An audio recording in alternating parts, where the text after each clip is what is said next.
Welcome to Kenton Teaches. Enjoy the video. In this video, I will explain how to use Vigil Anime Vanguard, full guide. Open the app, sign in, and select your character roster to begin.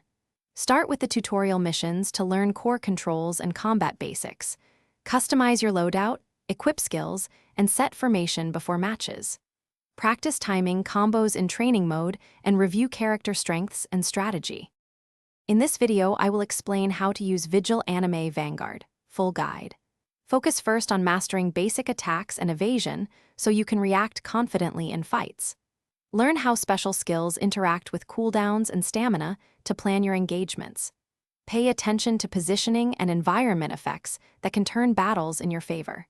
Consistent practice in training mode improves timing and situational awareness for real matches. In this video, I will explain how to use Vigil Anime Vanguard, full guide. Start by selecting a build that fits your role and stick with it while you learn synergies. Upgrade a primary character to unlock key skills and passive boosts for stronger performance. Spend resources on gear that improves main stats and rotate characters in practice to discover powerful combinations that complement your team.